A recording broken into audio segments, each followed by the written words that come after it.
Good night, and welcome once again to the great conversation for development, the constituency of Belmopan.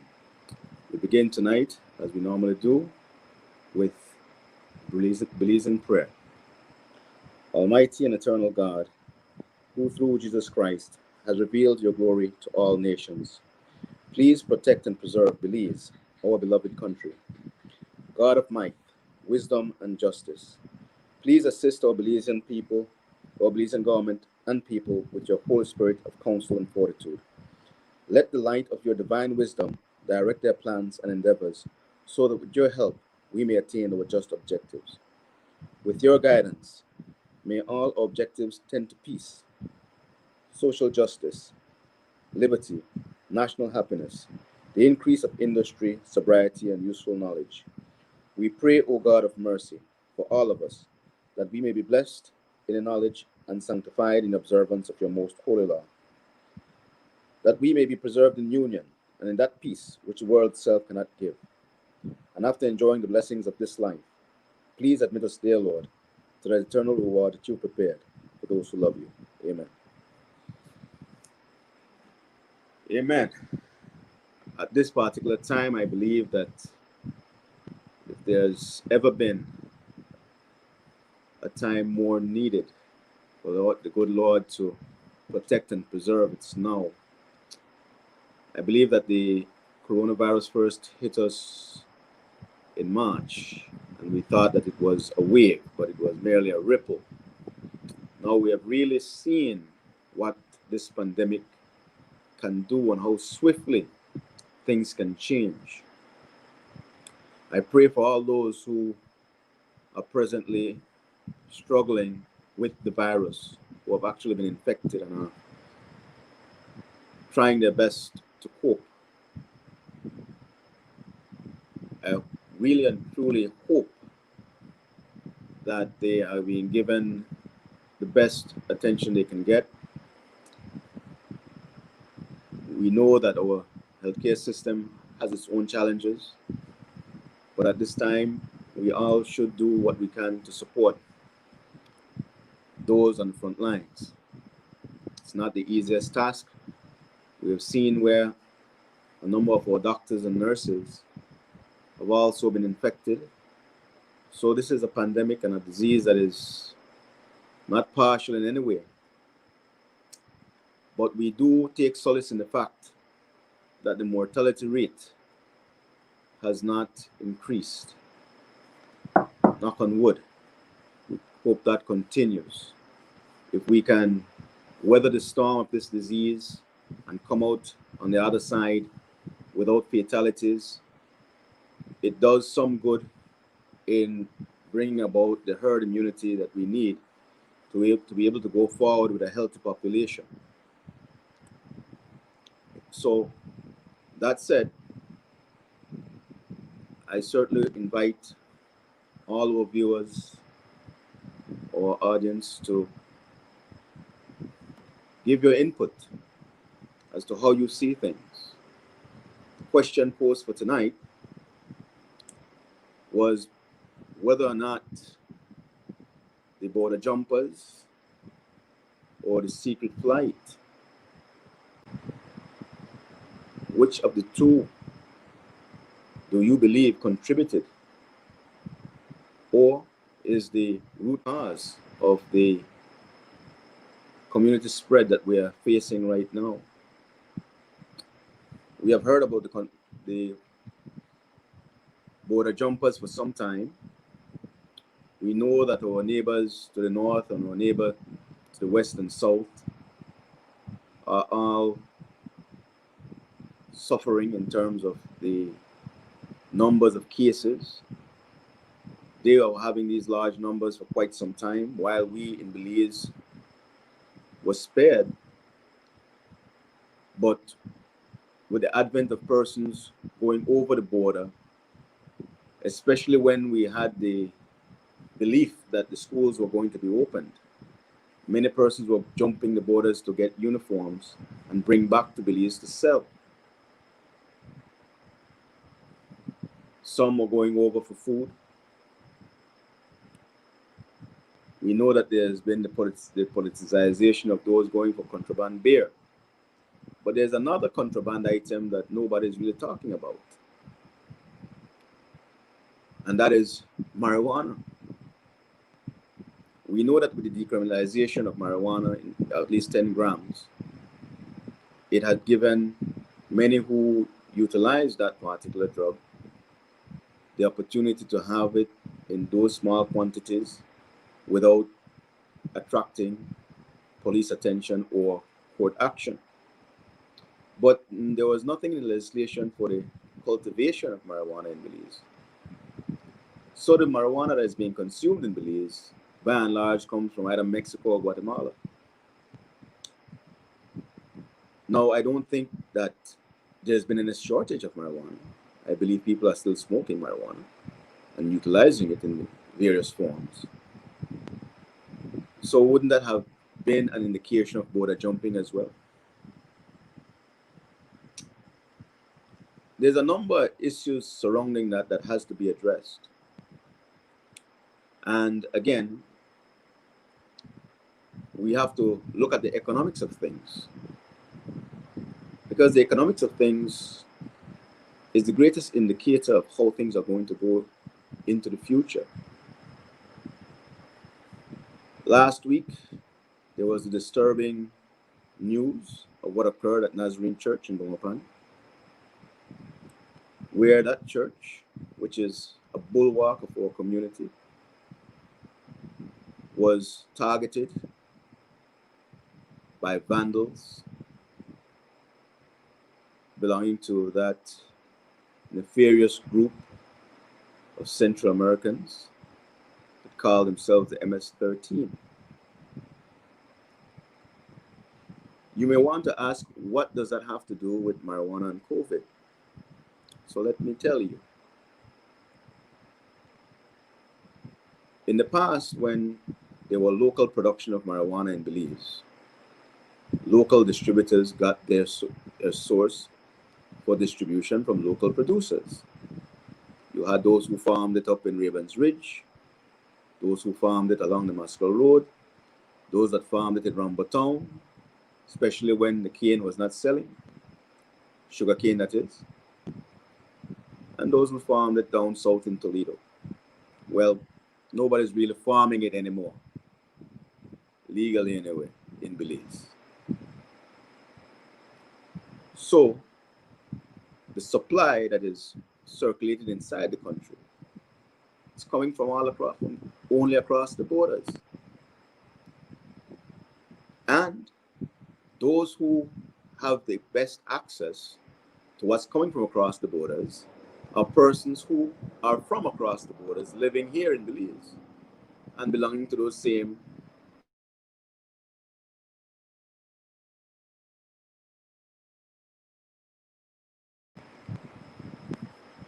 So, with the MS-13 being linked with the cartels in Guatemala and Mexico, and now being the source of distribution of marijuana in Belize, this gang is getting economically powerful here in Belize.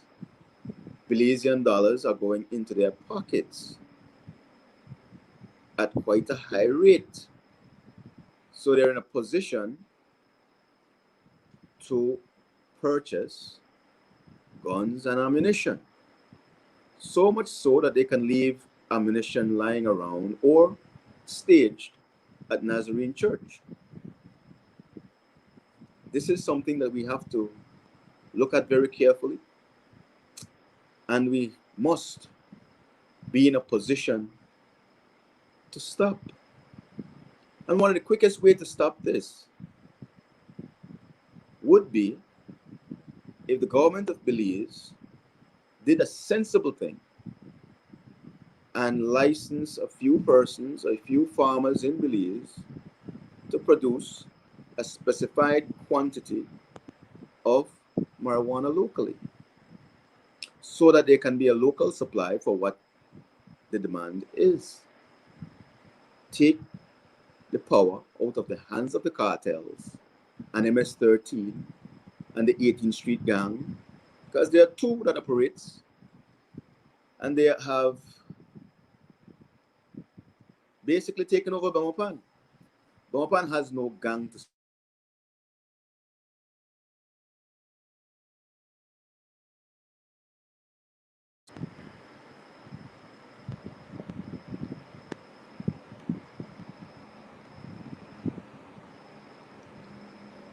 oh, I think I'm gone.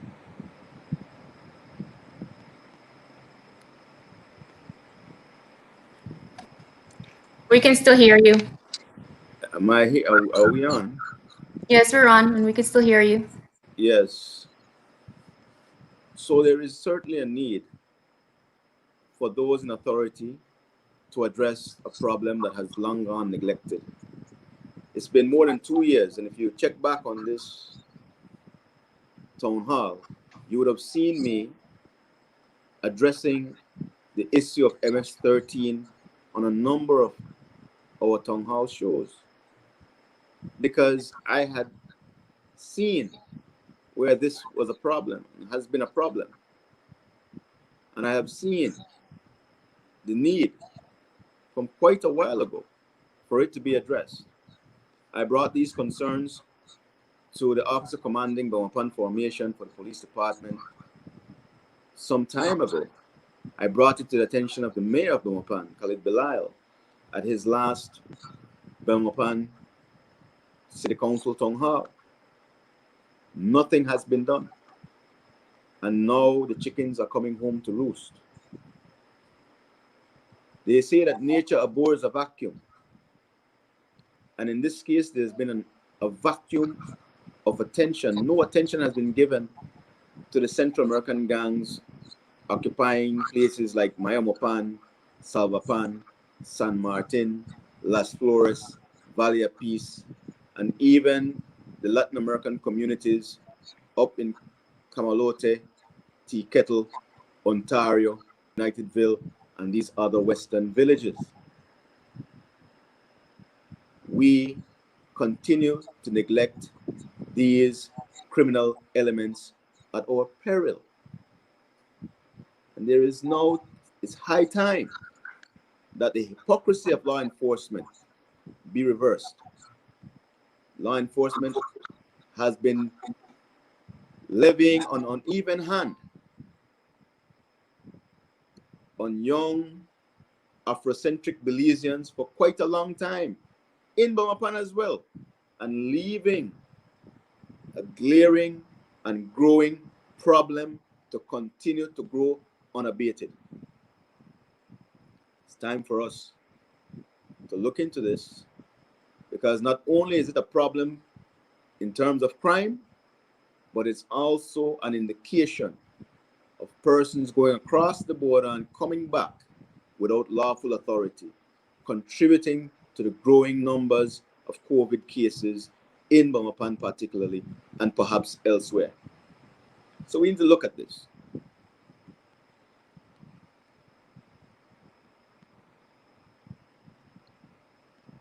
I seem to have lost video here. I don't know how that can be rectified. My engineer will have to look into that. But So you're still on. You just the camera is not on. We can hear you, so you just need to toggle your camera. I don't think that it is not helping me. There it is. All right, I toggled it, but it's not helping me. Can you go ahead and read the comments? The comments. Sure. You have a few folks saying hello. Wayne Moody says, "My fellow Belizean brother, soldier warrior." Gordon Young says, "Evening, Mrs. Saldiva. Soon, minister from us in Cerritos, California." Says, "Good night, Mrs. Saldiva and team. Facebook best information crew." And he adds, "The weed is not contraband. Immigration officer, the weed. Sir, any which way, it's very dangerous." Oh yes. Oh yes. Let me do this after saying and saying good night to everybody, and thank you for joining us. Having a few technical issues right now in terms of the video, uh, but bear with us. We can have these matters rectified. Yes. What I will tell you is this: we have for too long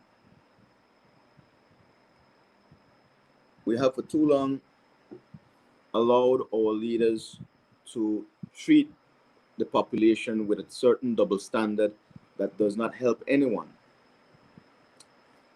Kudos to them for cracking down on border jumpers.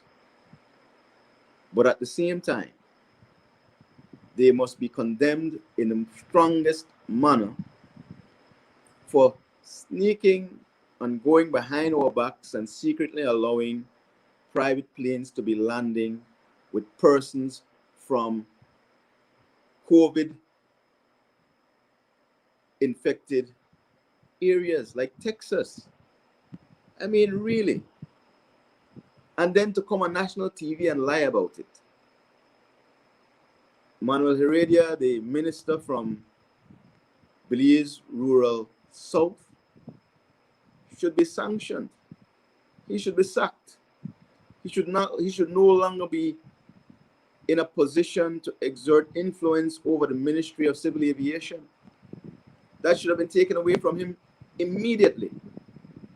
But the reason why that has not been done is because the cabinet is collectively responsible, because they had collective knowledge of what was being done. What was a secret to us was not a secret to cabinet. So from the head of cabinet to all the ministers of state who are not supposed to be there but are there, they're all complicit with what took place and are all personally responsible for the community spread that is going on right now in our country. We've gone from 19 cases to 296 cases in a matter of days. In a matter of days, people. You see? I believe it was Steel Pulse who asked, who responsible? Well, in this particular case, we know exactly who's responsible. Manuel Heredia and his cabinet colleagues are responsible. The government of Dean Oliver Barrow is responsible, because only they had the authority to allow for Ashcroft's plane to land. And if this is not confirmation of the hypocrisy of this so-called fight between the Prime Minister and his government and Michael Ashcroft, nothing is. Nothing is. Would you allow an enemy? Would you allow an enemy to come to your backyard barbecue and break bread with you? Well, that is what Dean Barrow did. But not only that, he invited an enemy not only to come to his barbecue, but to come to his barbecue with a contagious disease. Bad thing about it is that he was not there. We were there, the common people, and only we are taking the lick.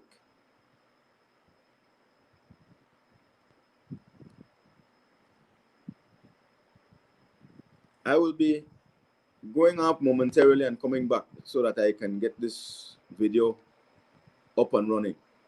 So I will leave you in the capable hands of the host of the show to read some of the comments that are coming through so I can answer some of your questions while I seek to remedy this blackout that I'm experiencing right now. P?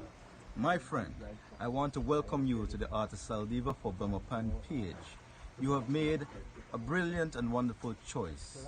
On this page, I want to introduce you to the beautiful city of Belmopan and the socio-economic plans that I have for its enhancement. We want to make Belmopan once again the shining city upon the hill. Thank you.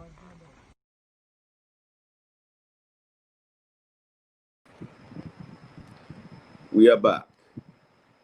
Yes, I must say that tonight is today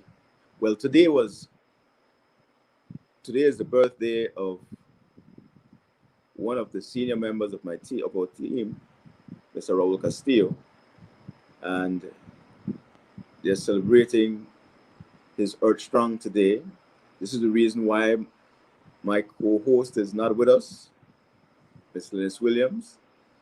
She is Master of the Ceremony, head chef and bottle washer for the event going on. She's sorely missed, but the show must go on. And certainly I am in great company with all of you being here with me. Now, as I said,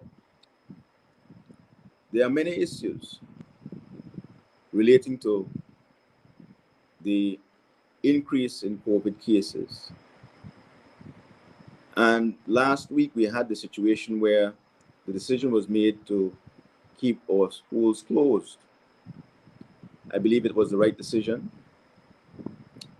I believe that until we really get a handle on this disease, the schools should remain closed, but education should continue. There is no reason why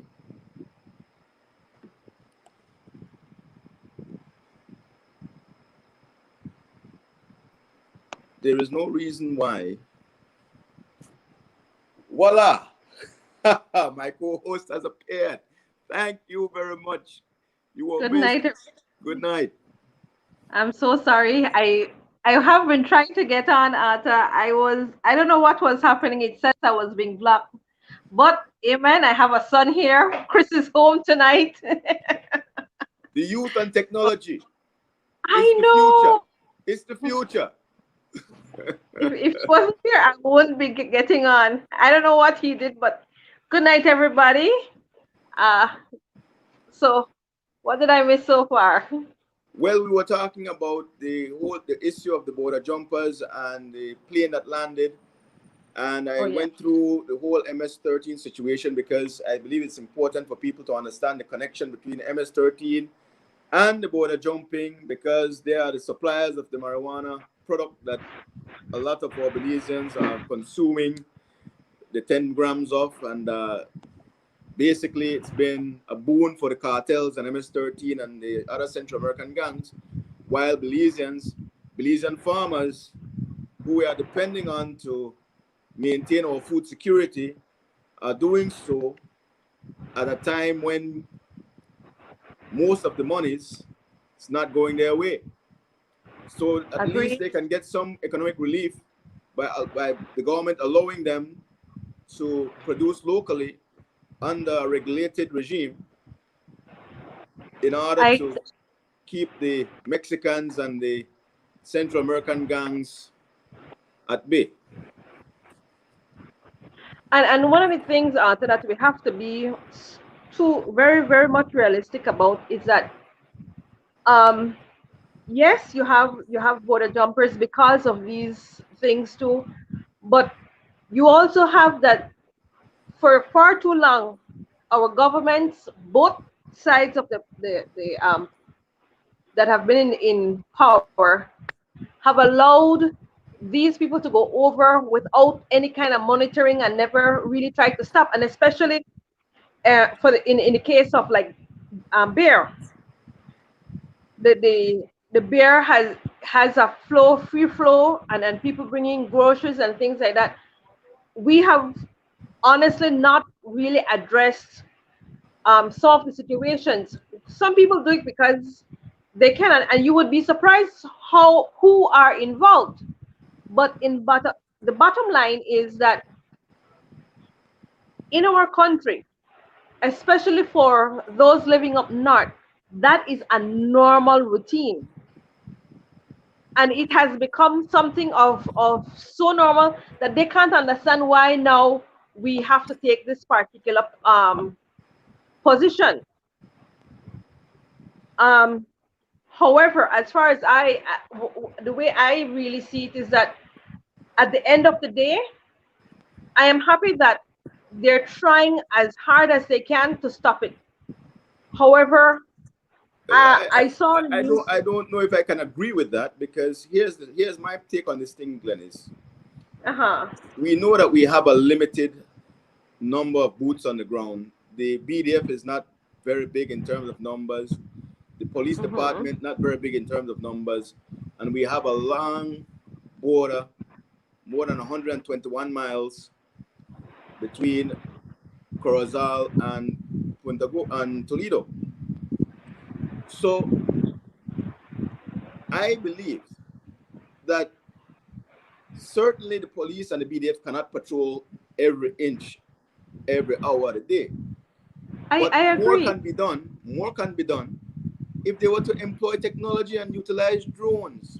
Why have we not seen the employment of drones along the border? If you employ the drones along the border, you can pinpoint where the crossings are taking place more easily. You can keep real-time monitoring, and with real-time monitoring, you'll be providing a deterrent to people doing this thing, because they'll be more readily caught. And it's not difficult. You're not going to run your drone over the bush. You'll run your drone over the river, because they have to cross the river. The bottom line is, our politician really in that mode where they really and truly want to catch these people? You see, sometimes it's more easy for them to be popular than them to be right. And this is something that... Listen to me. No. I understand what you're saying. I understand what you're saying, but I'll tell you this. This is life and death for many. Exactly. No, I totally agree that now more than ever we need to put a halt. For me, if it, and I know you kind of not in agreement with passing a new state of emergency, but I think we should go into a 21-day state of emergency with certain things where we do this state of emergency, but we also have to refocus, because if there is that, and I don't think we have to have this long period of state of emergency the way we did the last time. We had 10 cases and we gone through hell. Now we're approaching 200 and everything is, I don't know. It's like what Trump is doing to America. We are now afraid to do certain measures. None of our cases are homegrown cases. The cases that we have are as a result of contact with people who came outside, in either from border jumping or from the clandestine not clandestine, but the secret land of the airplane at the Philip Wilson International Airport. So we know where this has come from, man. Why should we be punished for this? I am vehemently against a state of emergency. I'm telling you right now, what needs to be done would certainly be, listen, if we have to create bubbles across the country, quarantine bubbles, and lock off particular areas where persons have become... I think we lost you, Atta. I'm not sure. I personally think that one way of curbing the problem is a lockdown. And the reason why there is a need for a lockdown is that we have to get to the root of the problem. At the end of the day, where I think if there is a lockdown, we are able then to figure out exactly who is where, and then so the lockdown in my thing would be for a short period of time, not for the maximum 21 days, but we need to get a hold of the situation. We need to um If we we need to can be get sure, that if those in authority will not be abusing that authority, fine. If we can be sure that those in authority will not be landing planes secretly, fine. But how can we be sure? We went through all that for them to and then they undermine went everything to that was done with one plane, or however many planes they have landed. Because from my understanding of things, it was not just the more than one. Ashcroft that Yeah, landed a plane, but there were other planes that came in, all yeah. coming from Texas. I mean, So, if that's going to happen, then it's really hypocritical for them to be locking down anybody in terms of any state of emergency, because we won't be able to control the numbers. We were lucky between March and July. We were well, lucky. and this is where I think we have to hold our politicians accountable. We have to hold them accountable. I watched today, and I'll be honest, I saw your comment where the young man who said he's going to work without mask because he wants to catch um corona and spread it. Now, Yes. I'll be honest. I think in his own way, Chester tried to curb a problem. He might not have gone through it properly, but you don't, and it might have been a joke, but at this point in time, you don't joke that way. Not when all this is happening. Well, my take on that, I'll say this. We're a country of laws, not a country of feelings. As a result of that, there is due process. I agree. If there is a law that this man had broken by doing what he did, then let the law take its course. If he broke no law by doing what he did, then he should not be locked up and subjected to the deprivation of his freedom. There is no crime without intent. You see? There must be But intent. what if he wasn't joking?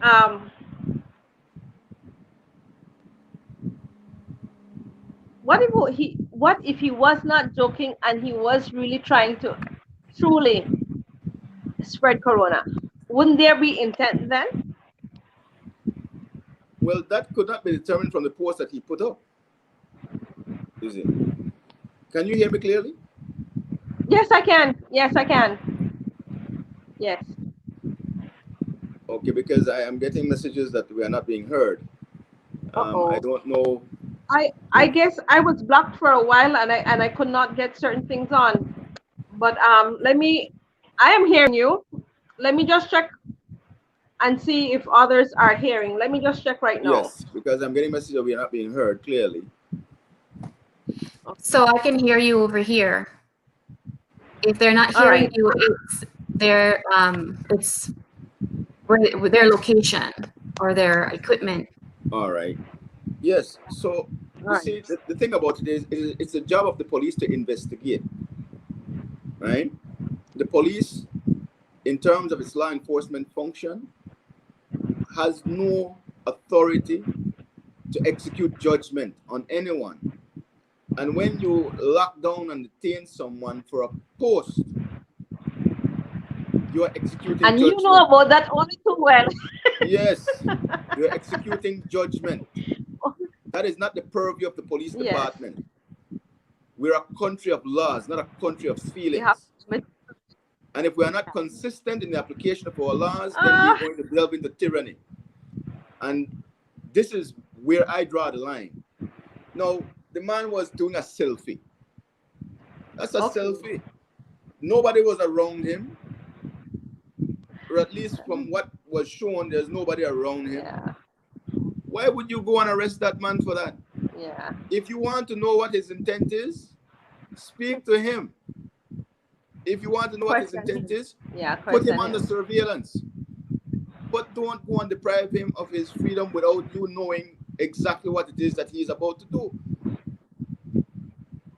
Then I will now agree with you. Because I know we'll agree. I can see it. what that does to us is that that man will basically take the matter to court. Taxpayers will lose money because his constitutional rights has been violated in an arbitrary manner. You see, and that's what we have to guard against. When you put it that way, then yes, I can agree with you. I actually didn't see it that way. I just thought he was wrong, and I am not, and it's not my, because I don't know law, but I think he was wrong in putting up the post. And as I said, we can't just feel. It was certainly in poor taste, and I agree it's in poor taste. Not something that I would want anybody to be doing. But again, there is freedom of speech, freedom of expression. You see. So well, in that case, I can agree with you, Arthur. I can agree with you. That, then Yeah. And I guess there was a need for him to be monitored. I agree. Right. So I will say that I can now see your point, because I wasn't agreeing with you before. I'll be honest. I saw it as not doing those type of things at this time, and I guess I looked more of what was morally right than what was legally right. And as I said, I don't know law in that sense. But going back to our case at hand, I think because the plane came in, and there was a group that had put up these things even after the minister had come on air and lied to the public. Yeah. He denied. He lied, blatantly lied to us. I think there has to be a proper inquiry, and I'll be honest. Our Prime Minister did say it happened. He did in his press conference, and I could have seen the anger in what you were saying. He has not come back and say anything. I really would want to hear from the Prime Minister, because I'll be honest, as crazy as things are, I think we can get the truth from him. I call it false indignation. It was real and genuine. He really would have been sacked. He would have lost his post as Minister of Civil Aviation. Point blank. I think at this point in time, I think he's putting the party before the country. Well, he did that with Pena. He did that with Castro. He did that with John. And I think that is where we have to draw the line. A lot of the time, I will agree with Mr. Jordan. Ms. Jordan, saying that exploiting what Mr. The comments that were made does not make him a criminal. It only makes him an idiot, and it's true. It was idiotic. But at the end of the day, I think our system is failing our country terribly, because look at what has happened after that commission of inquiry. We've gotten nothing. Yeah. Tomorrow in Belmopan, there's another house meeting. I believe that after such a long period of time, and I hold all stakeholders responsible, because the Senate had not only Elder Salazar, it had the unions, it had the businessmen, it had the different the representative from the clergy. And if you believe in your heart that something is going wrong, I do believe you should get up and say it. Get up and speak your mind. They had all the evidence of wrongdoing to deal with the matter. You had the situation. Wang Hong Kim was only one. You had others who were only in the country for months, applied for visas before in months, and then getting their nationality documents within a year, when we know that there is a prescribed time for you to get a Belizean passport. We had so many. In fact, I surrendered a number of files to the police department that showed these things clearly. Now, having surrendered those documents to show you that that commission of inquiry was all a fraud and a fiasco, it was basically just a one-trick pony put to fool the people. I was never called to be a part of their witness, to be a witness at that commission of inquiry. Never called. And certainly I could have shed light on the criminality that took place, not only by Penna, but by some of the immigration officers and other ministers as well, who facilitated those things happening. So I knew from the beginning, from the get-go, I had hopes, but ultimately I knew after it was all ended that it was going nowhere. And it shows that they don't want transparency, they don't want accountability. More and more that both sides, both sides are protecting each other. Exactly. See, the UDP and the PUP are protecting each other on the immigration issue and all the corruption issues affecting this country. Exactly. None of them have the moral high ground to talk about corruption in Belize. Not one. And it's because I think they only put on a face for the Belizean public, and I'm hoping and praying that people are getting more and more tired of it, and we'll see that they don't have the answers and they don't intend to keep Belize as a country free and want a better Belize. They're in it for themselves. They're in it because they believe that there's something for them to gain. And it's about eating at the trough of the public treasury. They all want to get their paws on the public treasury. They don't want to add. They don't want to build. They don't want to bake a bigger pie. They don't mind taking big slices of a continually diminishing pie. In terms of the Belizean economy, we are born now. Exactly, and it's sad. It's sad. Glad to be able to scrape out tomorrow. It is sad that we hear every time that people who are affected by this situation just call the human development and just do this and also apply for this 150 grant and things like that. And I'll tell you this, it's not coming through the way it's supposed to come through. I have been monitoring it, and more people are telling you everything is stopped, everything is at a standstill. It shows that there is no money, and it shows that there is no answer, and it shows that Belizeans need to take a stand. Ultimately, we cannot continue. Money is being spent on other things, copious quantities to get people transferred during this time. $200 and $300 being offered to people to transfer their votes, okay, by ruling politicians. Where the money is coming from, I don't know if left over from the tranches or it's coming out of the public sector, out of public funds, but money is floating out there. And now, not only that, in this time with the coronavirus running rampant, running wild all over Belize, how irresponsible to have so many people out there being potentially exposed. No man, for $200 and $300.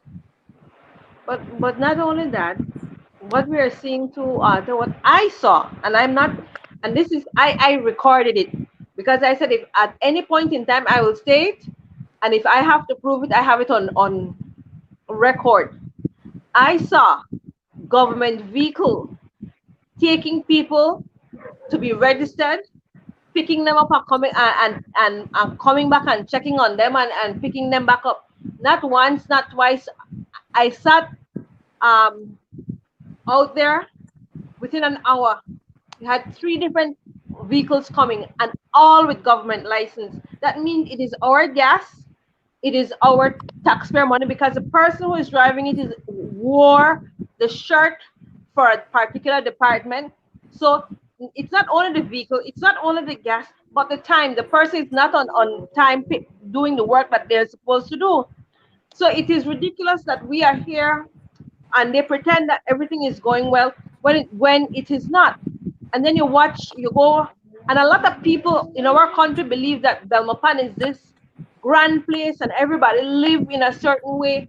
We have people who are living in inhumane conditions in Belmopan. Yes. Many people don't have, they are going to bed tonight without food because they don't have electricity in their homes, they don't have water in their homes, and it's getting worse because they don't have any job, and nothing is being done to address these and to help these people. And yes, you might say, well, you know what, a lot of these people are here and they're just XYZ. At the end of the day, they are now Belizeans, they are now a part of the country, because at the time when you got their vote, you ask them and you beg them and you sway them all kind of way, and now you abandon them Many of them were made Belizeans for the vote. With that, let's for the ask vote. our host to read the comments so that we can get the feedback from our audience Yeah. and address some of the questions they may have.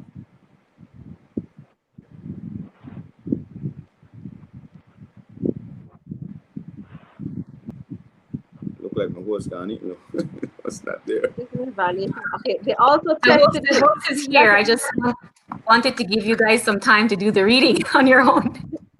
But okay, go ahead. You want to go ahead, Glennis? all right, right. Let me go. Um, rejects the elected officials don't have to lock down the country again. I'm hearing you. Um, you have Mr. Blessed Good Night, Glennis and Arthur. Hi, Arthur. Keep the people poor is a business. I agree, Reggie. Reggie Jack said that keeping the people poor is a business. Um,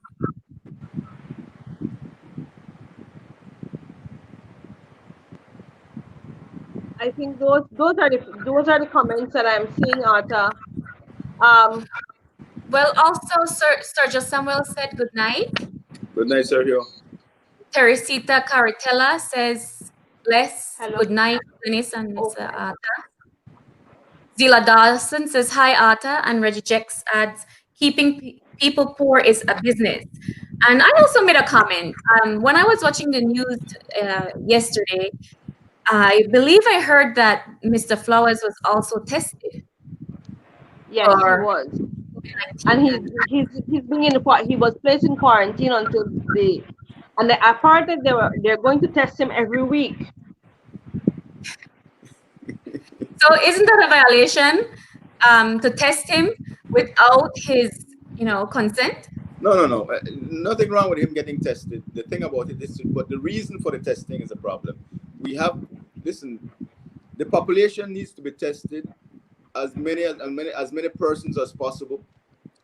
I have no problem with that.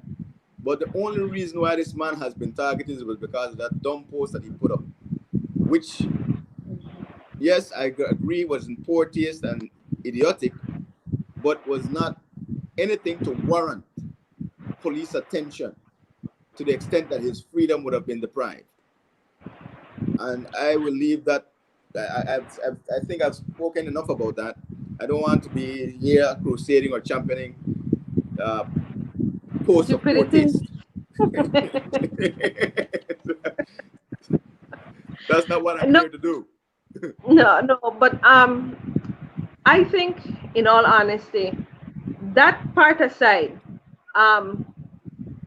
we have to be careful too about the things we do. In that, I agree, because I know I wasn't around that weekend when, because of the mask, and I will say, Arthur, congratulations. The posting that was thrown out didn't have any kind of merit, because I don't remember if you shared a post or said something. No, you said you said that people are still coming in even though we are locked down. And Yes. if we now reflect We're seeing it time and time again happening. So Yes, what you were locked up for at the very start was the truth. the truth. It's an You, offense, but you it's not a said sin. yes, the truth, and I guess they didn't want that to be said. And then the second one with the mask again, that was thrown out. And tomorrow you have another case with the gun issues and stuff like that. Yes. And I know. Well, I'll be honest. I'm really truly hoping for the best. I know this is the last one the last hurdle you'll have to overcome. And I do see it, I will say it, as something spiteful and vindictive, because they knew that the reason when they went to search your mom's home, they had to take you there, they had to get the key from somebody else, they had to do a lot of other things. And they knew that what they said that they were looking for, they had a report. They had a report that those things were stolen years before. But that being said, Arthur, I hope and I pray that all will go well tomorrow and that we can all put that part behind us. But at the same time, it has taken your energy, your focus.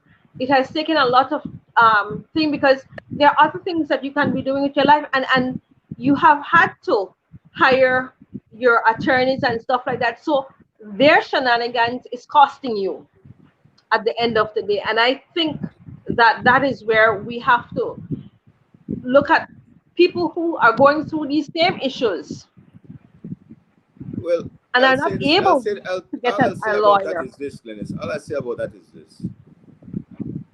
I was raised in a home where self-expression was encouraged, where we were encouraged to speak up and even to question things.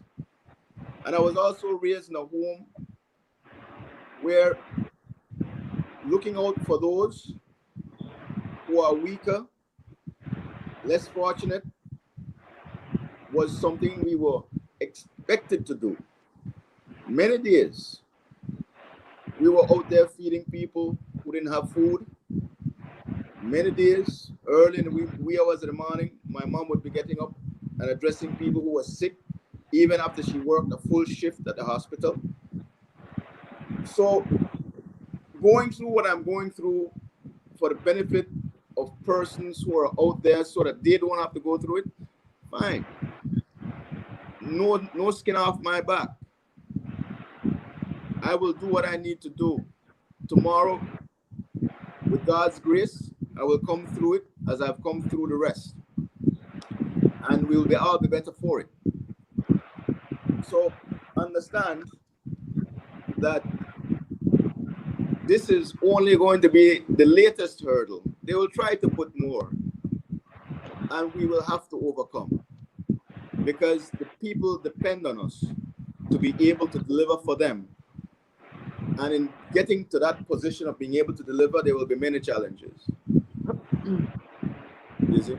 And I'm and prepared to that's why face them. I can, with all vigor, say, and all with all that I am, say, this is one of the reasons think I know you will be a good representative of the people, because of your personality and who you are, wanting a better Belmopan and wanting to see that people are treated fairly and given justice.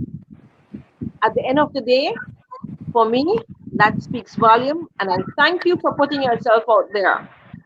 And Justice I will begins with say, respect. You see, yes, justice begins with respect.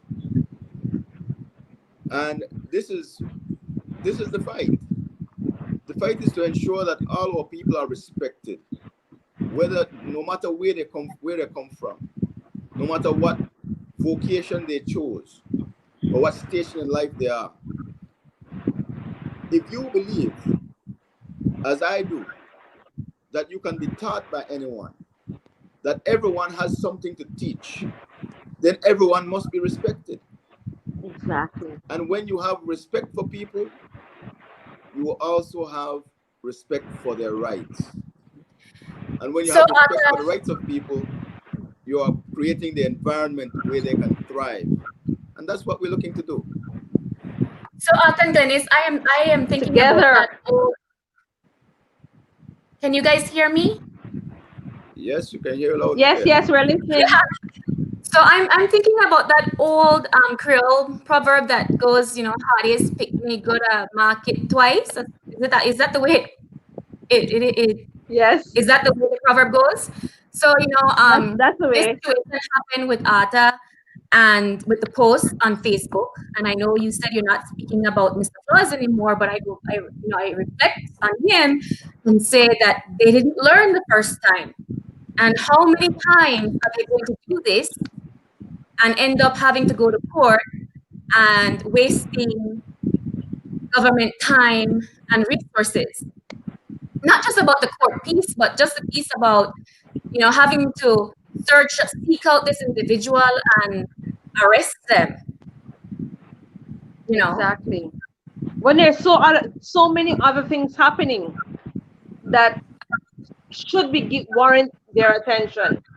Um, I will still say that I do respect um, Commissioner Williams, and I respect that he tries his best to communicate. However, I think that he has to sometimes take a step back and think carefully before he acts. Because at the end of the day, we can't continue to trample on people's right and not see that something is wrong. There is a comment, Arta. Mr. Saldiva, can you please explain if the police need to obtain a search warrant before raiding one's property or just showing up and confiscate the property? Um, the person says, I am here talking about the canoe where they were taken today from Orange Walk. Oh, yes. Well, no, the law is specific as to what the police can do without a warrant, right? The only items police can go to a premises for without a warrant are firearms and ammunition. Where the police have reason to suspect that a person is in possession of illegal firearms and ammunition, there is no need for a warrant to enable them to go into that home. No. The problem arises when they go in and they don't find any illegal firearms and ammunition. So they have to be sure that the information they have is accurate for them to go in without problems. But for any other item, there must be a warrant. Canoes, nobody is giving any warrant for a canoe. No magistrate worth his salt is giving any warrant for a canoe or a clarinet. Or maybe the justice of the peace would be the one that would give a warrant like that. Because apparently warrants are going out these days in Belmopan, not just in Orange Walk. Yes, things other than drugs and ammunition or weapons. Right. The Misuse of Drugs Act, Section 34, requires that where police has information and reasonable suspicion or reasons to suspect that a warrant may be issued for the search of a premises for the purpose of locating illicit narcotics. They need a warrant for that. But to enter a premises and confiscate a canoe, man, they can confiscate the canoe if they catch you in the act of moving contraband. they can Right. The confiscate the canoe canoe. apparently were on. They were on the tied on the side of on the riverbank. But that doesn't necessarily mean that it's being used for contraband. So the man Yeah. cannot go fishing in the river. You see, again, I am against border jumping. I believe it should be discouraged. I believe it should be cracked down on. But until you have actionable intelligence, whereby virtue of surveillance, all right, the man has a canoe there. Place a couple of officers to surveil the area to see when this man is going to move that canoe and where he's going to go with it. Catch him in the act. But don't go and remove the canoe without having concrete evidence that it's being used for wrongdoing. You may be So that's preventing why his I say he family has from to putting stop food on and the think. table. Yeah. He has to stop and think. He has to think things through properly. Yeah. Is it? So I hope I answered the question, Mr. Pugmire. But here's the thing that I want to address tonight as well, Glenn. It's because I was saying before you came on that education should not stop even though the schools are not being reopened, and I am hoping that they won't be reopened for the rest of the year. What should be happening right now I lost. is that we should be relying on technology. I'm not hearing you, Otto. I'm gone, I'm off. Can you hear me now? Hello? So I can hear you. I'm not certain. Let's see, can I hear? Can't hear. And yes, I talk Creole, people. Sometimes I try my best to talk the Queen English, but I do talk Creole now and again. In fact, I talk Creole a lot, actually. But I do know that there are some people who are listening to us abroad that don't speak Creole, so I don't want to break into that lingua, although I love it so much. There is a comment. I believe Mr. Pugmire has made another comment. Can it be read, please? Let me read them. I was cut off just now. We're having some little technical issues. Nonetheless, I am back.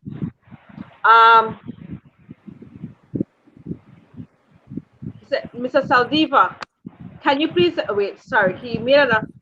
Do you think that they were caught in the act, then seized? I don't know. I don't know the full. I don't know the entire story. All I have heard is that the canoe was on the bank. If the canoe is on the bank and there is nothing behind it, then it should not have been taken. But if there is a report of an observation of them using the canoe and coming over with it, fine. But it has to be a first-hand observation. It cannot be hearsay. It cannot be, well, the neighbor says so. It has to be that the police officers have seen this person or this family utilizing that canoe for the purpose of moving contraband goods. And with that kind of actionable intelligence, the prosecution should be very easy. And yes, under those circumstances, the canoe can be confiscated because it has been used to aid an offense. You see? In the furtherance of a crime. So it can be seized under those circumstances, but not. And it's sad that things like that happen, because I'll be honest with you, I looked, and my son said tonight when we were watching the news, he said, and so what happened if they take a plywood and they still go and pull the contraband over? He said, because when there's a will, there's a way. They have to make sure they start to watch the area properly and not try to feel like they could circumvent it, which is true. They need to start to find ways of, and as you rightly said, this is where you need to employ drones. You have to employ other use of technology to get and to see these things happen, so that you could get to the root of it and make sure that whatever you do stick in court. When you take these people to court, you have to be able not for it to just be another case that will be thrown out. Glenys, we are a small country with limited resources and a small population. We must be more reliant on technology. Technology is what bridges the gap between what we are short of and what we need. So Exactly. let us put eyes in the skies and utilize drones to do so. You see, if we had drones, we would still have that helicopter, you know. If we were using drones, we would still have Sad that but helicopter, true. because again, that's what drones could do. You could send a drone in and see And all of these see people who are running around the drug plane, and you will and be record able it. to pinpoint the foreigners, the locals, and you may even find a pilot. But we sent in a helicopter in bad weather, and now we've lost an entire crew. Embrace technology. It is not only cheaper to do, but it will save lives.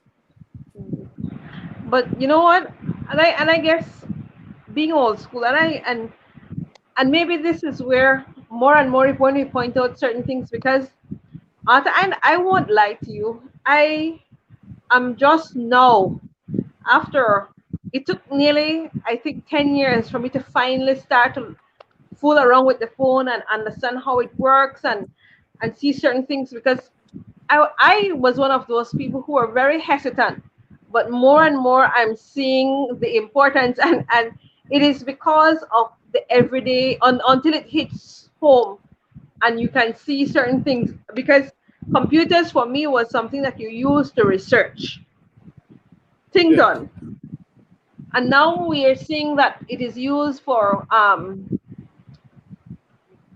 teaching your whole class and being able to interact with your whole class. You're seeing that we can use it in the prevention of crimes and the protection of our country. So yes, I am one now to advocate that we need to use this technology a little bit more. Um, yes. The police should have a department of aerial intelligence.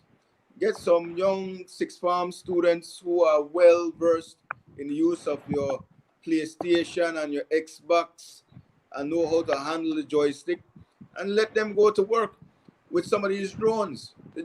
You won't be using big drones, small drones. They don't, yeah, you know, and they if you know have a, how to do those things so quickly and so yes, easily.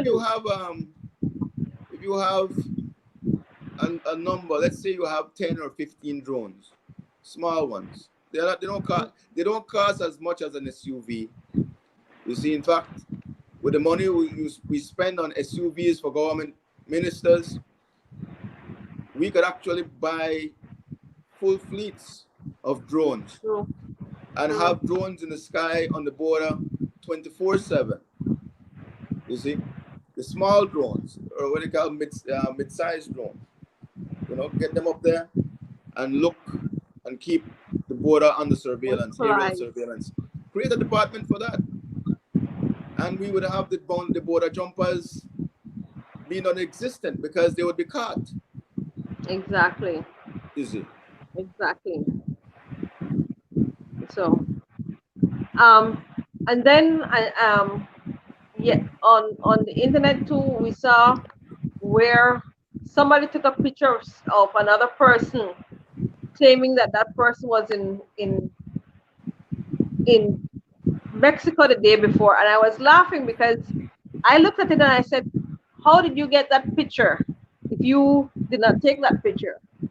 And so the man was arrested because somebody produced a picture. And who could claim when a picture is taken? I could have I have photos that nobody ever seen, except my family, and it doesn't mean that it's a recent thing. And so a young man was arrested too for based on a photo that was taken that he was in Mexico the day before, and I'm like, and so how could you get that photo if you were not there yourself? one of my It doesn't colleagues make much today, sense. one of my colleagues today run a joke with me. I'll tell you. Say, boy, Arthur, I saw you with a Corona bear in your hand on Facebook. I said, we no, that would have to have been somebody else posting that, and certainly had to be Photoshop, because I'm not a beer drinker. But the mischief that could be done with this, with the kind of pronouncements that have been made. I Yes, mean, somebody get a bear photoshopped in their hands and post it on Facebook, they are telling you they treat you as a porter jumper 6 months in jail without the benefit of going to court. They could try that nonsense. So what happens? We have problems. No, we don't want to even try that. We don't want to try it. We don't want to try it. No. I should not have We repeated that joke. I should not have repeated that joke. Want to be left alone to carry on our duties here in Belmopan as we need to. And hopefully we are seeing the end of it tomorrow. Yes. Ah. Whoa. But yes, man. But I mean, we have to look for the silver lining behind this dark cloud called coronavirus and COVID-19.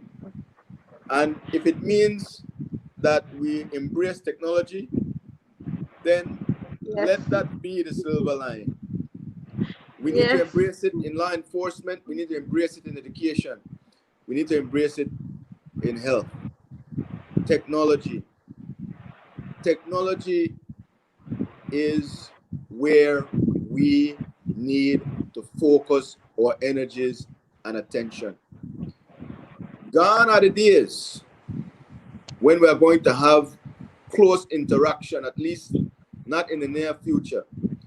So if we're not going to be having close interaction of large groups of persons in the near future, then we need to ensure that our students are being equipped with tablets or laptops for them to be able to access their educational material online. Our education material should not be limited to what the Ministry of Education is putting forward, but you should be able to go to the Khan Institute and these other online services where educational material are being disseminated, and utilize those, because it's about the proficiency, not the source, but the proficiency. You want proficiency in mathematics, proficiency in English, proficiency in science, proficiency in history. Let parents have the freedom to access the information that is there, that is available, accessible. And then what you do is put in place an interactive program of testing that allows for testing to be done remotely in terms of the proficiencies in the particular subject areas that the students are to be proficient in, whether it be in composition writing, whether it be in articulation and expression, whether it be in in whatever field of discipline that the ministry requires, but not limited to just what is being brought out by the ministry as the benchmark, because that could be where a problem and where problems lies. The technology is there. Give people the freedom. One of the problems, Arthur, that we know before the outbreak and of corona, the Minister of Education had promised students that all high school students and teachers would have gotten a laptop. He said that it was ready to give up. They were ready to give it out, and they started with giving out at St. Catherine's, and I think at the Belize High School, and then it stopped. And in my opinion, and I'm saying this is not anybody else's opinion, but in my opinion, that is not where it was supposed to be started. Because most of these people who go to those elite high schools are able to buy their own. It should have started with people in a more remote area who really truly need the access to these things. Yes. And we're seeing that, and I think in my heart that we won't see school open right now, because I do not believe the schools are equipped at this point in time to take in this and in students and keep them safe. Students cannot be given the proper safety measures in our schools. We are not equipped, so let's stop fooling ourselves. Well, because here's the irony, Dennis, because we have been so reliant on Central American nurses, Cuban doctors, African nurses, that we have not been training enough local Belizean nurses. The nursing school doesn't really exist anymore. I think you have to go to a program at UB. Now, this would have been the time for us to have young nursing students be placed and be given the opportunity to matriculate with practical experience by going to the schools and being a part of a school program. But we do not have that cadre of persons at a nursing school anymore to draw from, to allow for them to have a presence at the schools.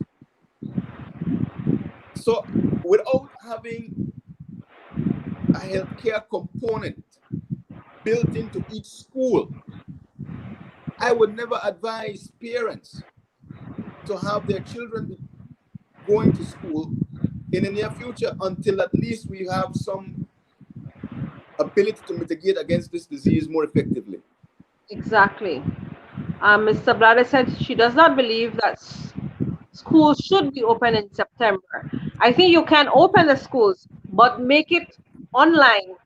Make it where kids don't have to go into the school physically. Yes. Let teachers go and give their lessons from their classrooms online. You want the teachers to be there so that the structure is respected in terms of what the ministry requires. They want you to be on the job, well, you'll be on the job. But you allow for broadcast from your classroom. So the school have to be equipped with the internet so that they can do online instruction. Let it be done that way. Or not necessarily pay registration fees, but there will be no need for uniforms because children will be at home. There'll be no need for the paper fee, no need for the other fees that they usually tag on. Right. But I think, Arthur, that what we also need, because at the end of the day, teachers will have to now pay out of their own pockets to get these online classes, these Zoom classes, especially because what if you're not going to school but you have to do it from home? You now have to have a good internet provider, and so you would have to start paying for that. No, we want BTL, Glennis. Well, that is what I was getting to. Because we want BTL. Because we want BTL, what our schools have to do now is to demand that the teachers who are under their contracted under their schools, because it has to be something where it's not just a teacher's license, because you could have a teacher's license but you're not employed. So it has to be something where the school will send for, especially for those teachers, because some teachers will tell you, I had it at home and it's okay. For the students and for teachers, there should be a cost-effective internet supplying mechanism to these people to get their educational needs met. What we might see happening is that there is a process, but if we own BTL, then there should not be a problem with us accessing at this time the necessary internet usage. As we see that some of our students and some of our teachers will now be needing. Mr. Blatter is asking, are we sure that we own BTL? Just asking. This is what they tell us, Mr. Blatter. They say we have 51% of the company, the people of Belize, through the government of Belize, and I say so tongue in cheek in terms of we owning it, because we know only a few local persons have benefited from it. The vast majority of Belizeans have got no benefit. In fact, I think they stopped the double up and the triple up already, since the company Triple has Up has been left run from, virtually broke. yeah, yeah. From the time Ashcroft left, I haven't seen a Triple Up. She asked Arthur, so we're in a pandemic. What do you think the Ministry of Health should do with the shortage of nurses and human resources in the health field? Well, it has to be a combination of the Ministry of Health and the Ministry of Education. You see, again, the Ministry of Education has basically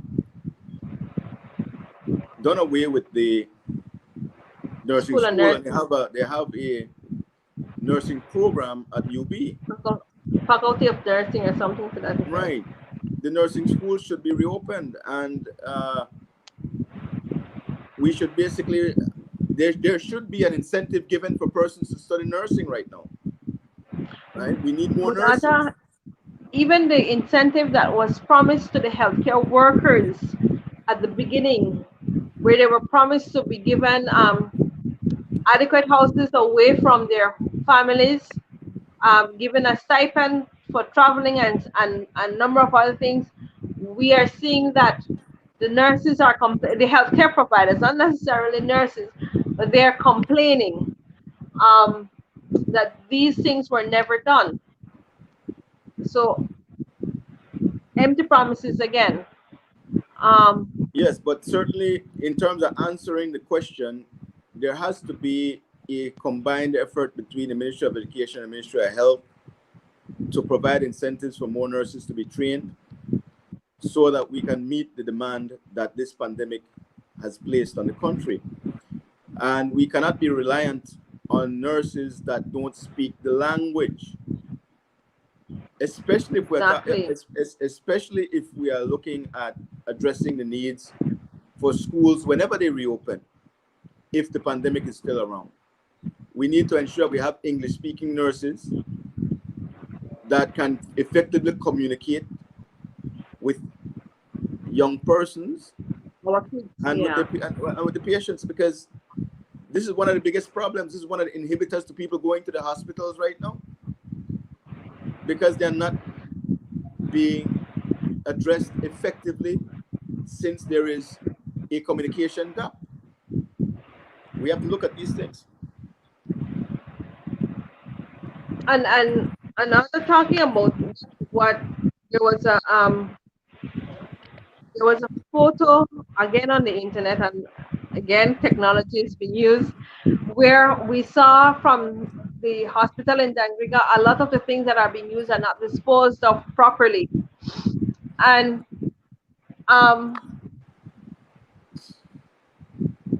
at this point in time, there are certain things you blame government for, but there are certain things that I think we have to look at the training that we're getting and what is important. At the very start of my career, I could remember Michael Price and Jenny Dunn talking to me about what is called the hidden curriculum. Getting into a class and making sure that before you start teaching, the class is organized and it's clean. Yes. A lot of us don't see some of the benefits. A lot of the new teachers don't see the importance of it. But when you don't do certain things like that, this is what I look at as civic pride and love of country. There are some things that you cannot legislate and some things that you cannot train. Personal hygiene. Okay? Yes. And just having an appreciation for order and cleanliness.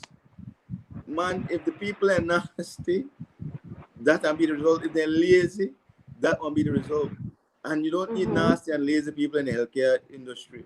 System. And I think we have to do a better job. We really have to do a better job in making sure. I've seen it, and it's ridiculous. How can you be confident of getting proper health care in a dirty, dilapidated, unkept facility where those who are working within it show no pride in what they're doing. Doing exactly. I mean, that is a morale killer. You know what I mean? Mr. Blatter asked, I would like to ask, um, wait, I'm not seeing it well. So I'd like to ask that at the beginning of COVID, there were $75 million allocated for frontliners. Where did that money go? That's a good question.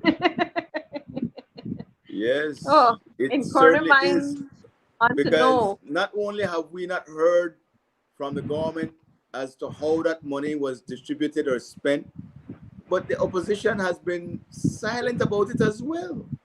Very much so. You know? And now he's taking himself out and trying to put the blame on. He was there for 90% of it all. He can't run from it anymore. Our leader cannot, opposition leader cannot run from it anymore. He has to be accountable too to the people. Right. But yes, that's a very good question. No, the Darwin were borrowing $10 million. $10 million when we had 19 cases. $75 million was being allocated. Now we have almost 300 cases and $10 million. Really? Something Something don't add wrong. up. Very, Something very wrong. wrong. Wrong. Wrong. Something wrong. Hidden curriculum can only be teach effectively when we get back morals and values into our society. I agree with you, Miss Belial. Totally Yes. agree. Yes. Um,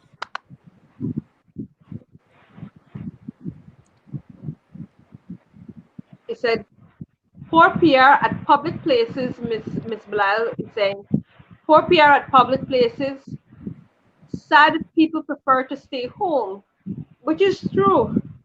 Um,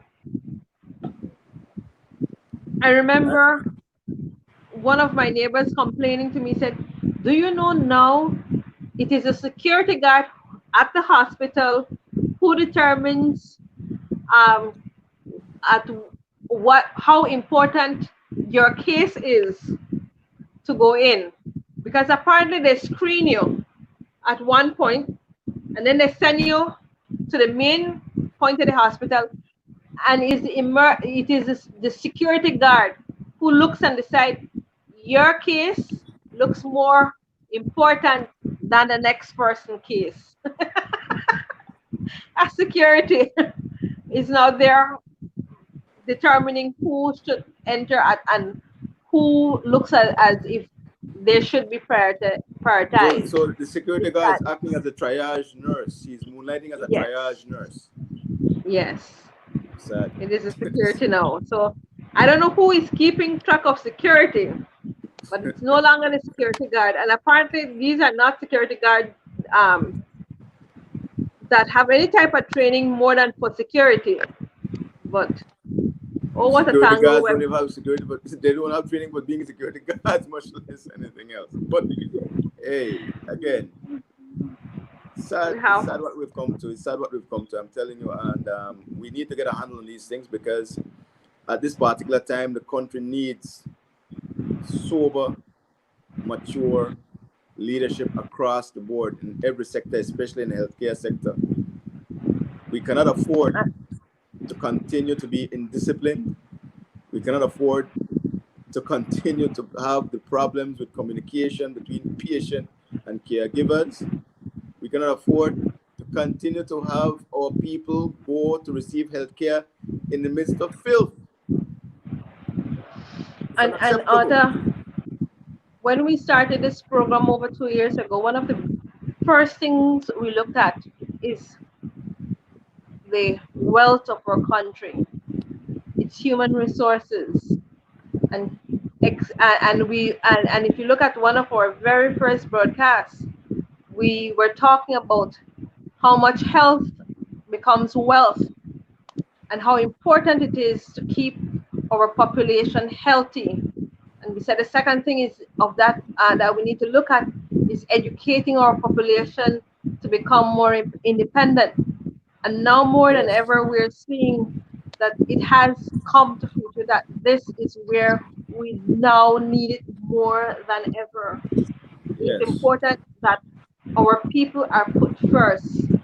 We need to start serving the people properly and making them more independent.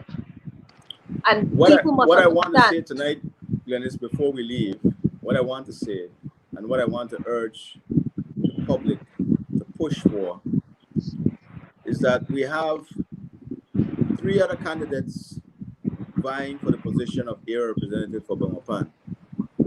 I believe that the time has come for persons who are offering themselves to run for public office to engage public debates and have their positions on issues and their values and principles be made known to the general public and especially the public that they seek to serve. I am offering Exactly. myself to be a part of any debate organized by any third party entity in Mm-hmm. Belmopan, whether it be the churches, the universities, the unions, and other So stakeholders.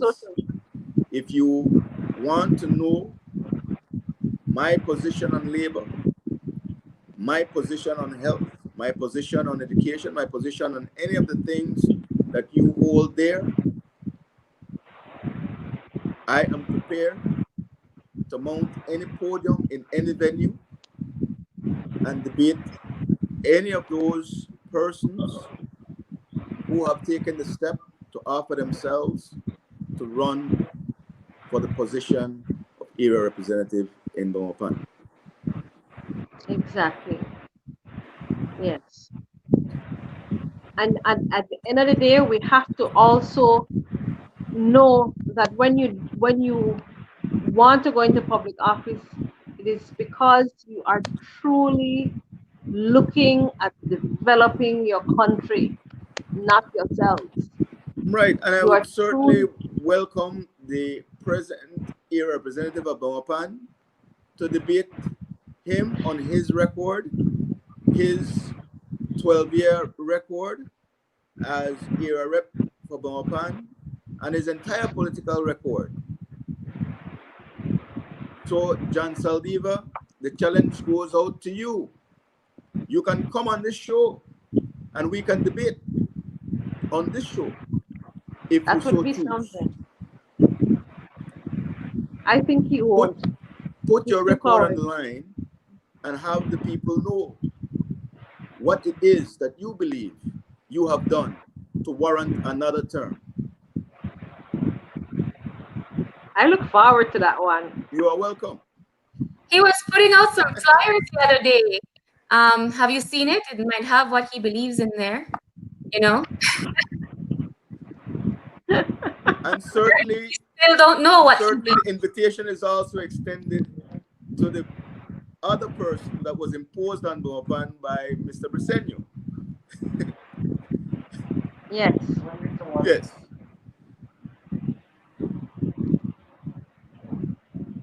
I'm not sure if they can come debate. They're not smart. Sorry, saying it like this. They need smart leaders now. No more popularity. I want to see you more on media. Please go on OY, open your eye. I don't know if Open I Your Eye will have me as myself, but I was on Open Your Eye last last was this Monday. Monday? This Monday? Monday. Yes, Monday. Yeah, I was on Open Your Eye Monday, and it can be seen on the Saldiva for Belmopan page as well. That presentation that was done on the redistricting on the voter discrimination case. Yes. Yes. Yes. Mr. Blatter asked, what is your take on the massive outbreak of COVID-19 and the frontliners are being infected in all areas: health, BDF, police, BTL, etc. Do you think that we can lose the war in the battle? Well, we have been we are losing the war Yes. because our leaders have undermined the best efforts of the people. A lot have been said about the border jumpers, and I will rehash this quickly again. But certainly, the one event in San Pedro, that fishing tournament, which came on the heels of a private plane landing, that event had hundreds, if not thousands, of people all in close proximity with persons who were infected. And those persons came from all over the country. After the tournament, they left and took with them the infection that they picked up in San Pedro. They went to places like Orange Walk, they went to places like San Ignacio, and they came to places like Belmopan. So I believe that that singular event has more to do with this community spread that has taken place than even the border jumpers. And that singular event was facilitated by the cabinet in the auspices of the Minister of Civil Aviation, who was the one who personally green-lighted the landing of the plane. But I certainly believe that he would have communicated up-chain with other ministers before doing so. I don't believe that that was an independent act, a unilateral act done by Manuel Heredia alone. Exactly. There are others who are culpable as well, but he is taking the fall, as he is the actual minister. Exactly. But others knew and green-lighted that. So we will be losing the war when this double standard continues. And the people must demand. In fact, I believe that the people should actually be preparing to go to the streets and protesting and ensuring that this nonsense don't happen. I know it's a risk to take to go out there and protest it that way, but better to put your foot down now than to slowly be faced with an ever-increasing number of infections while these people continue doing the nonsense they are doing in government. He said you forgot about Belmopan Day. Ms. Smith says, was it wise to have a large event like that at this time? Well, again, if it were that the borders were being maintained Properly and persons not being allowed to come in and go out, it should not have been a problem because the disease was not here. It was not. Everything not came in. We don't have any homegrown cases. All the cases that we have and all the cases that has developed were as a result of people coming across the border. So, insofar as the prudence of having Belmopan Day, I will tell you this. I went out there. I was there. I participated by going out there. Thank God I am not infected. Didn't have any symptoms. I don't know how many people who attended that event were so infected. I don't know. But again, we have to keep things in context. I do think that if the borders were kept closed and people not allowed to go in and out and the airport closed, we should not have been in a position to worry about our health as it relates to the COVID pandemic. But because there's an intentional undermining of these things by those in authority, we the people were blind and taken, blindsided by what was occurring and what has now occurred.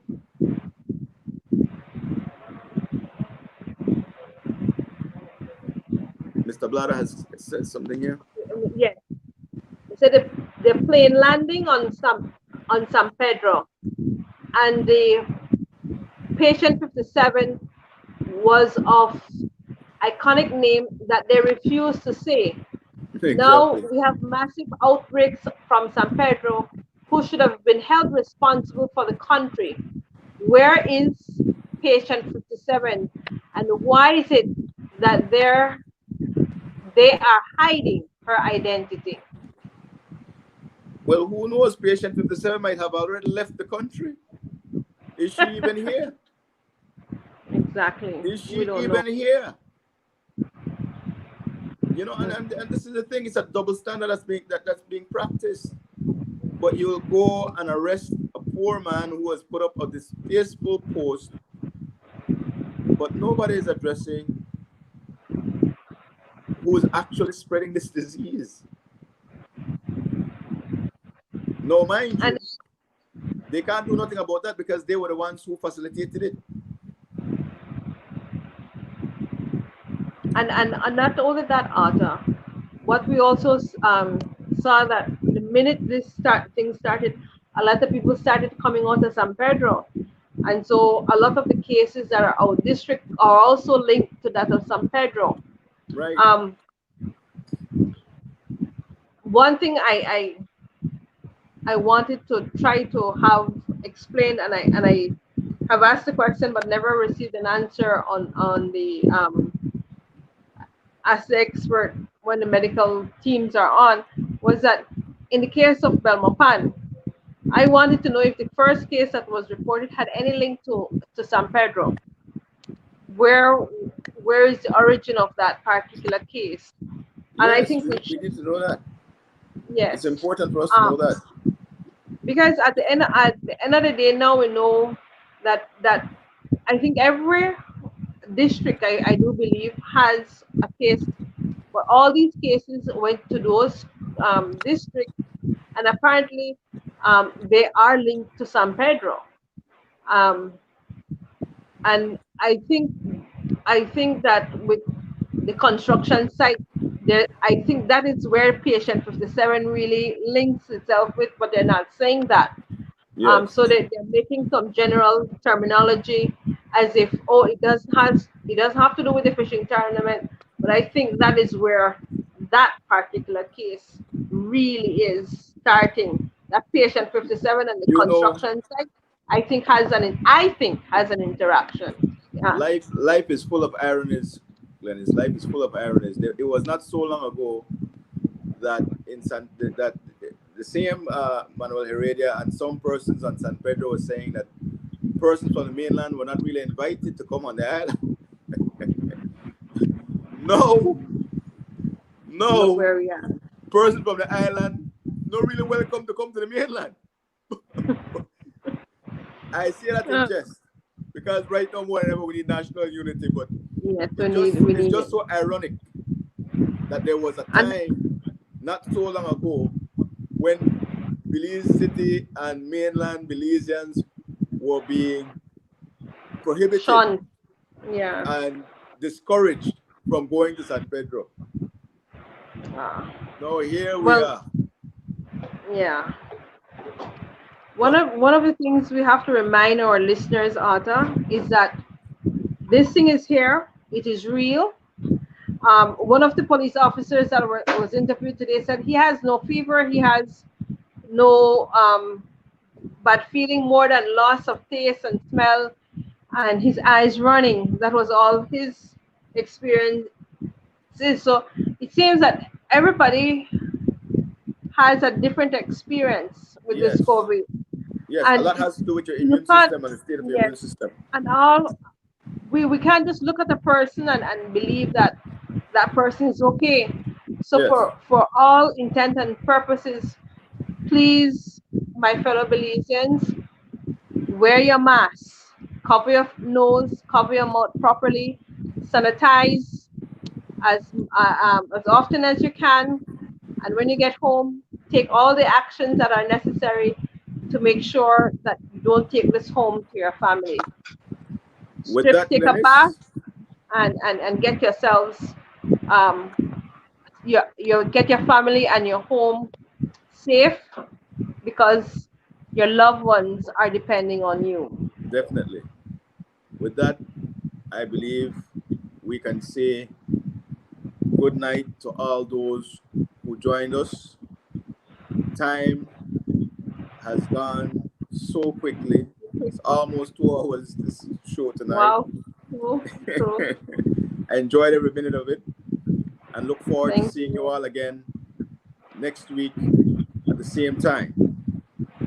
Good night and have a blessed weekend. Take care of yourself. Stay safe. Belize in Belmopan. We see you back next week, 8 o'clock on Thursday. Thank you. Good night. Good night.